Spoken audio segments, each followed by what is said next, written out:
अब हमारा अगला कीवर्ड है एहसान फरामोश। ये शब्द उस बांग्लादेश पर बिल्कुल सटीक बैठता है जो आज यानी 16 दिसंबर की तारीख को भूल गया है। तभी 16 दिसंबर से एक दिन पहले यूनुस की सत्ता को समर्थन करने वाले उनके कट्टर लाडलों ने भारत के लिए जहर भरे बयानों की डिलीवरी की है, धमकियां दी हैं। ये वो बांग्लादेश है जो भारत के आत्मबल से बना है, जिसका 1971 से पहले नामो निशान नहीं था। लेकिन अब उसी बांग्लादेश में बैठे कट्टरपंथी भारत को तोड़ने का ज्ञान दे रहे हैं। इसीलिए मोहम्मद यूनुस के आशीर्वाद से बांग्लादेश में वो फल फूल रहे ये कट्टरपंथी अपने वैचारिक मरम्मत का प्रबंध हमने आज किया है उनकी। और सत्ता में आज हम एक एल्बम से बांग्लादेश की याददाश्त को दुरुस्त भी करेंगे। वैसे इसके लिए हमारे पास सत्ता की एक वर्कशॉप है, लेकिन जिस नेता ने भारत को तोड़ने वाला बयान दिया है वो थोड़ा तुच्छ और छोटा है। इसीलिए पूरी सर्विस की जरूरत नहीं है, सिर्फ चेकअप से ही काम हो जाएगा। इस नेता का नाम है हसनत अब्दुल्ला, जो बांग्लादेश की नेशनल सिटीजन पार्टी से जुड़ा है। शेख हसीना के खिलाफ हिंसक विरोध का प्रमुख सूत्रधार रहा है, इसलिए इसे यूनुस का चहेता भी कह सकते हैं। हसनत अब्दुल्ला ने खुलेआम भारत को तोड़ने की धमकी दी है और ये कहा है कि भारत से 7 सिस्टर्स को अलग कर देंगे। अब्दुल्ला ने ढाका में एक रैली से अपने ये कट्टर ख्वाब बताए हैं और कहा, अगर बांग्लादेश अस्थिर हुआ तो भारत इसकी कीमत चुकाएगा और विरोध की आग सीमाओं के पार फैल जाएगी। वैसे तो एहसान जताना अच्छा नहीं माना जाता, लेकिन अगर कोई अच्छे कर्मों और दी हुई मदद को भूलकर कट्टर हो जाए तो उसे आईना दिखाना जरूरी है। इसलिए हमने आज बांग्लादेश पर भारत के एहसानों का एल्बम तैयार किया है। लेकिन पहले समझिए, बांग्लादेश की नेशनल सिटीजन पार्टी के नेता हसनत अब्दुल्ला जो 7 सिस्टर्स को अलग करने के कट्टर ख्वाब देख रहे हैं वो है क्या। 7 सिस्टर्स भारत का वो पूर्वोत्तर हिस्सा यानी नॉर्थ ईस्ट का इलाका जिसमें 7 राज्य शामिल हैं और इन्हीं 7 राज्यों को 7 सिस्टर्स कहा जाता है। इनके नाम है अरुणाचल प्रदेश, असम, मणिपुर, मेघालय, मिजोरम, नागालैंड और त्रिपुरा।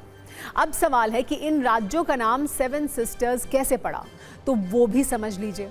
देश आजाद होने से पहले इस क्षेत्र में सिर्फ 3 राज्य थे, मणिपुर, असम और त्रिपुरा। लेकिन 1947 में आज़ादी के बाद देश का विस्तार हुआ और इन्हीं 3 राज्यों में से 4 और राज्यों का गठन किया गया, जिनमें अरुणाचल प्रदेश, मेघालय, मिजोरम और नागालैंड थे। क्योंकि इन 7 राज्यों की निर्भरता एक दूसरे के ऊपर रहती है, साथ ही इनकी सामाजिक, राजनीतिक और आर्थिक स्थिति भी एक दूसरे के समान है। इसीलिए इन सभी राज्यों को 7 सिस्टर्स का नाम दिया गया। ये नाम असम के एक सिविल सेवक ज्योति प्रसाद साइकिया ने दिया था। उन्होंने तब जनवरी 1972 में एक रेडियो टॉक शो में इन 7 राज्यों के लिए 7 सिस्टर्स शब्द का प्रयोग किया था। उसी 7 सिस्टर्स को तोड़ने की धमकी मोहम्मद यूनुस के लाडले हसनत अब्दुल्ला ने दी है। अब एहसानों का एल्बम खोलते हैं जो हमने बांग्लादेश की कट्टर सत्ता को आईना दिखाने के लिए तैयार किया है। इससे पाकिस्तान की सत्ता भी थोड़ा शर्मिंदा हो सकती है। आज 16 दिसंबर 2025 है, लेकिन आज से 54 वर्ष पहले 16 दिसंबर 1971 ही वो तारीख थी जब भारत के आत्मबल और पाकिस्तान के आत्मसमर्पण से बांग्लादेश का जन्म हुआ था। जब पूर्वी पाकिस्तान और पश्चिमी पाकिस्तान अलग हो गए थे, भारत के आगे पाकिस्तान के 90,000 सैनिकों ने सरेंडर किया था और इसके बाद पूर्वी पाकिस्तान का नया नामकरण हुआ था, जिसे दुनिया आज बांग्लादेश कहती है। लेकिन आज का बांग्लादेश कट्टरता के उस पाताल लोक में पहुंच गया है जहां एहसान और इतिहास याद नहीं रहते। वैसे तो भारत ने 1971 में बांग्लादेश को आज़ादी से लेकर उसे अपने पैरों पर खड़ा करने तक कई ऐसे काम किए हैं जो कूटनीतिक और आर्थिक एहसान की श्रेणी में आ सकते हैं। फिर चाहे वो 1971 के मुक्ति संग्राम में सैन्य सहायता हो, 1 करोड़ बांग्लादेशी शरणार्थियों को सहारा हो, अलग अलग परियोजनाओं के लिए $7 अरब की आर्थिक मदद हो, सेना को हथियार और प्रशिक्षण देने की बात हो, या कोरोना संकट से तूफान और आपदाओं में मदद। ये लिस्ट इतनी लंबी है कि गिनाते गिनाते सत्ता के एपिसोड कम पड़ जाएंगे।